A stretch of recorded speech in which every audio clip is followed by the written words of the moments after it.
We just got brand new details about Operation Midnight Hammer from Defense Secretary Pete Hegseth and the chairman of the Joint Chiefs of Staff. Now, here with me at the Magic Wall to break this all down and for about what we know is retired Colonel Cedric Leighton. Colonel, thank you so much for being here. Take us through this mission, because it had been in the planning for quite some time. It really has, Manu, and this is the graphic that the DoD provided us with this. So they've been planning this in some ways for over a year, and in other ways they've been doing exercises that kind of did the same thing for up to 2 or more years. Oh, wow. But the key thing is this: the actual operational planning really started a few weeks ago once the direction came from the president to do this kind of thing. So when they left Whiteman Air Force Base, they did it basically right after midnight on the 21st of June.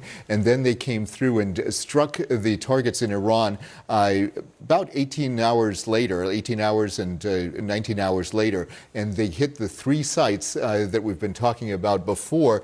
These are the ones that, of course, have become famous now: Fordo, Natanz, and Isfahan. And these are the ones that, of course, not only because they've been in the news, but because of what they had, became important from an operational perspective to actually eliminate. And that's why they had the kind of payload that they did on the B-2. And there's been a lot of discussion about the Fordo facility in particular. And the Pentagon says they've obliterated Iran's nuclear capabilities. But Fordo in particular, how hard is that to penetrate? So take a look at this right here, Manu. When you see the security perimeter right here, and then in just a second we'll get some more details here, because you've got the support building and tunnel entrances. This is way deep underground, almost 300 feet underground. So when you look at the layout of this, you've got those tunnel entrances that I talked about, that support building, and this mountain covers the centrifuges. The centrifuges are the key part to them doing what they need to do to, in essence, enhance the uranium to get it to the level that they need. So when you look at what this looked like before June 20th, this is what the fuel enrichment facility looked like from a satellite view. Now take a look at what happened here. Every single thing that you see here has been actually changed a bit. When you look at this, the June 20th slide, take a look at the facilities up here and over here. Now look, this is gone. Wow. This right here is also gone. So these are the kinds of things that happen. And another thing that's really interesting about this, take a look. This is that support building that we showed earlier. Everything looks intact. These are the tunnel entrances. Now let's take a look. When you go over here, you see that these tunnel entrances have been damaged beyond repair. There's what appears to be smoke damage right here at the support building.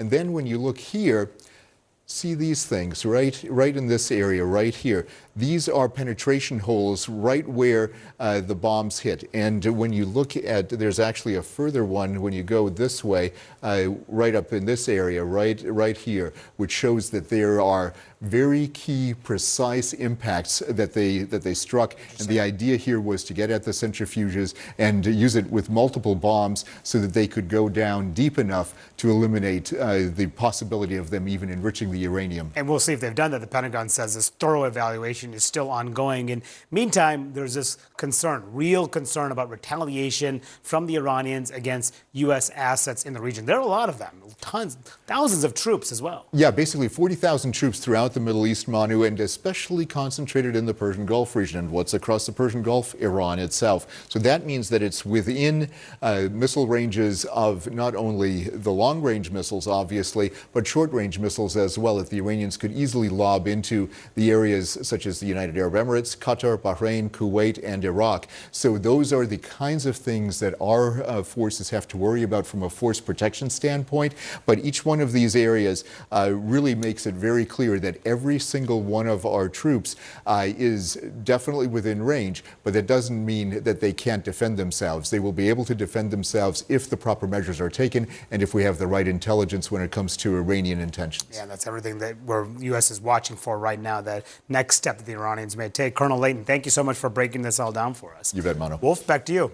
All right, Manu, I'm joined now by CNN national security analyst Beth Center. Beth, thanks so much for joining us. What kind of intelligence gathering is happening right now to ensure that the Pentagon's original assessment that had been made public, that these Iranian assets were obliterated, is actually accurate?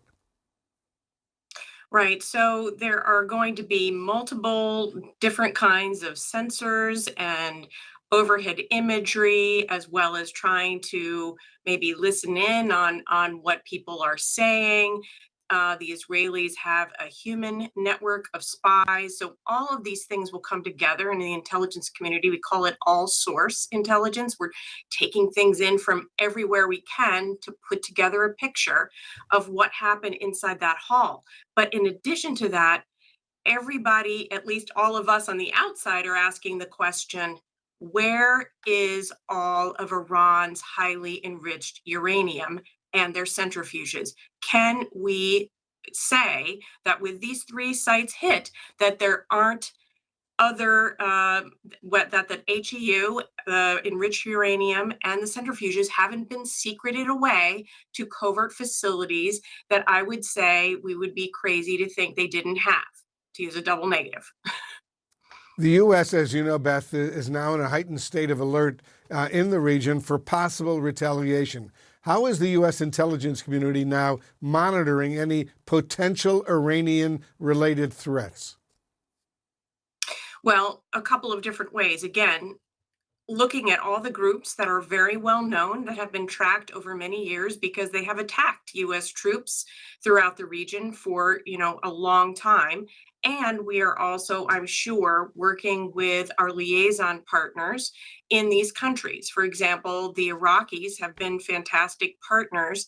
They don't like to talk about it, of course, and we don't either. But, obviously you need to work with the governments to help ensure that US troops are not attacked. And we will be holding some of these countries accountable as well for doing what they can to keep the lid on these militia groups in their countries. So we will be working with our partners and then also independently to be tracking all of this. Still a very, Heightened very alert. dangerous situation indeed. All right, Beth Sanner, thanks so much for joining us. Federal officials are warning about the potential retaliation from Iran in the wake of the U.S. attack on 3 Iranian nuclear facilities.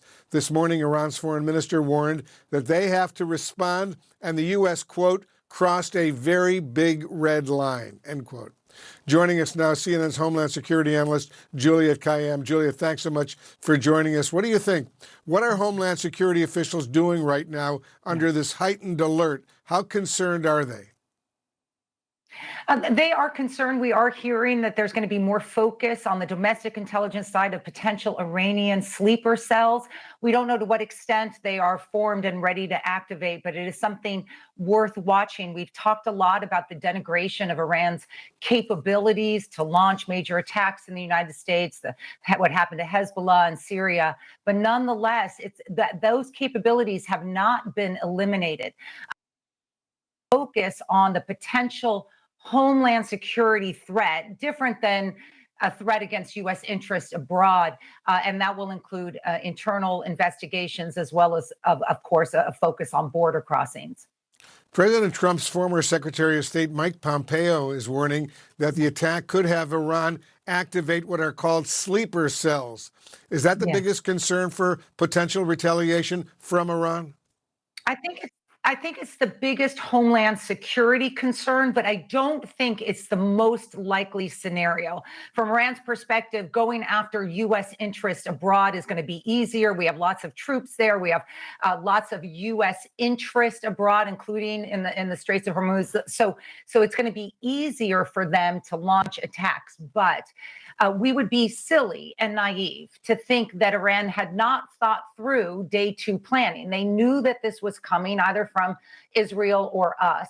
And so those sleeper cells, which may have been followed for some time, they may have gone dark. That is the kind of thing that a very aggressive FBI is going to have to look after now. And a Homeland Security Department, which has been really focused on ICE enforcement, is going to have to shift gears and focus on both cyber potential attacks or, of course, physical attacks here. Whether they have the capacity or the manpower now, we don't know. But that if they're looking to the concerns here in the homeland, that's what they're going to need to do at the Department of Homeland Security. Juliet Kayyem, as always, thank you very much for joining us. Thank you.